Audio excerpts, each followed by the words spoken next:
So I know all of you have been working so hard on all of your how-to books, all right? And you guys can keep working on your how-to books.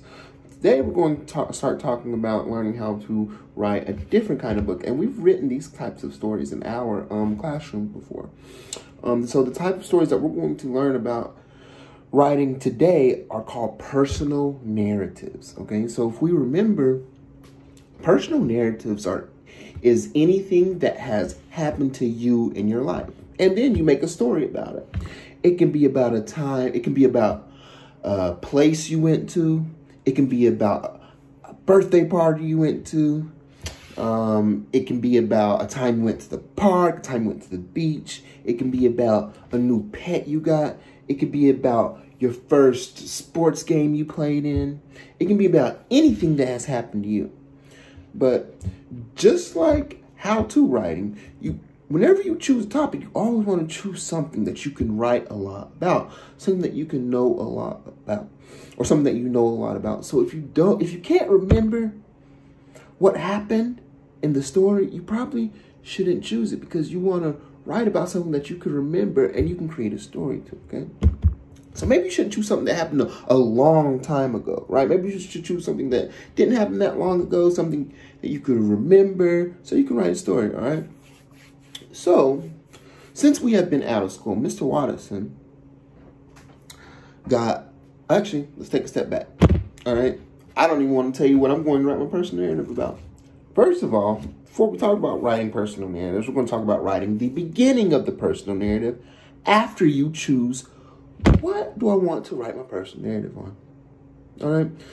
So we always know whenever we start our stories and we are writing, what do we need?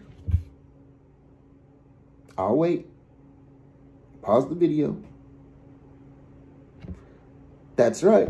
Every time we start our stories, we always need a hook.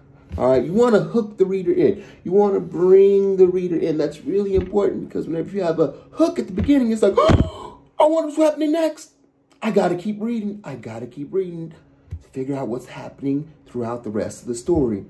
That's what a good hook does. It keeps your reader like, oh, I gotta keep reading this book. So it's really important that at the beginning of your story, you have something that's going to hook your reader in, to make your reader want to keep reading your book. And how you hook a reader in? One way is by asking a question. Asking a question.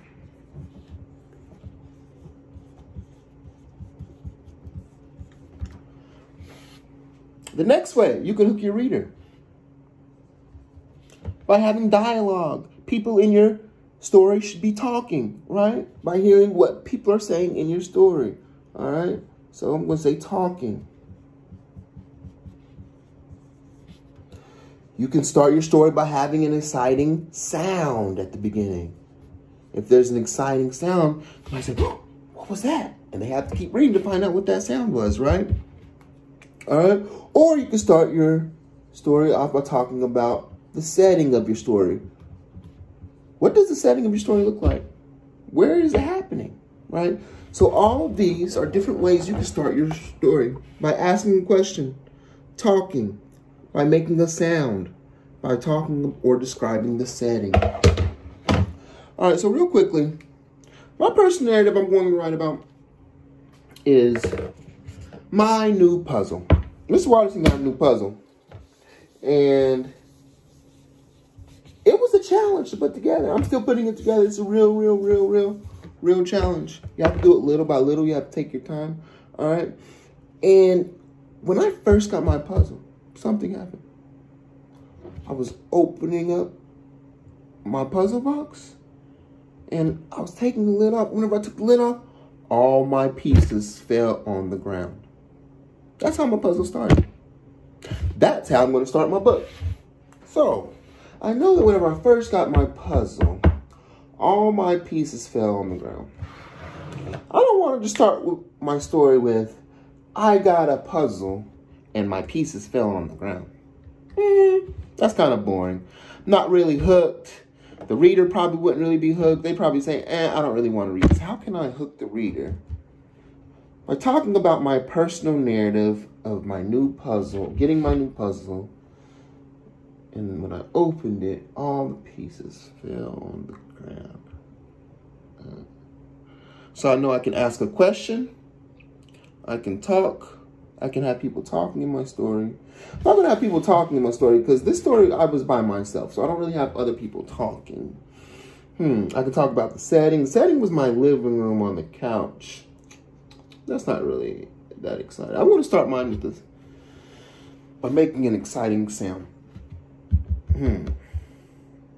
Crash! How about that? Crash! That's the sound of the puzzle pieces hitting the ground when I opened up my new puzzle. Wow, I like that. I like that. How about if I wanted to ask a question? Have you ever put together a puzzle before? What's your favorite puzzle to put together? In this story, I put together a puzzle and disaster happens. Read to find out what happens. That's asking a question. So you want to come up with different ways. And you want to try out different introductions to start your story. Then you want to choose one. One that sounds really good to you. One that you think will hook your reader. So I really like that crash. I'm going to make crash really, really big too. Because I want the person who's reading it, I want them to know, oh, you got to say that with some excitement. All right. You got to say it kind of loud. I'm going to write it really big. And I'm going to put some exclamation points like crash. Woo, woo, something's happening. Something is happening in this story. I wonder what's crashing. Crash. Look. And I know we always talk about you don't always use capital letters. You only start with capital letters. The rest will be lowercase. But I want you to know that this crash was really loud and this crash was really important. All right, so I'm writing it like this. Crash! Oh, man. That's the sound of my puzzle pieces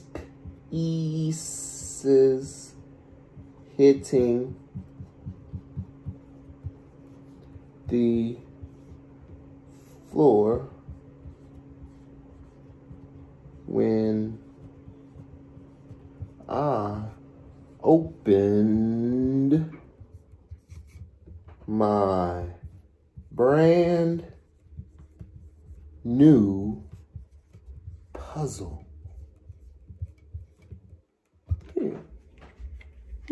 So I started my personal narrative, I started off with the sound. And I made it all caps because I want you to know it's like a crash. That's the sound of my puzzle pieces hitting the ground, hitting the floor when I opened my brand new puzzle. I wonder what it was a puzzle of. I wonder how long it took him to put that puzzle together. I wondered how he cleaned up all those pieces after they crashed all on the ground. Wow. Got me hooked. I need to read more. I need to read more to find out how the rest of this story goes. What's the result of this puzzle? I don't know, but this introduction has me hooked. So whenever you're writing your introduction, all right, you got to hook the reader. Make them want to read more. Start off by asking a question. Maybe you want to make a sound. Maybe characters in your story are talking, right? Maybe you're talking about the location of where your story is happening, all right? You could do any of those as long as it's something that makes the reader say, I need to keep reading this. I need to find out what happens, all right? All right, so personal narrative. Choose something that has happened to you, something that you can write a story about, all right? Stay cool out there. Keep working hard. Much love. Peace.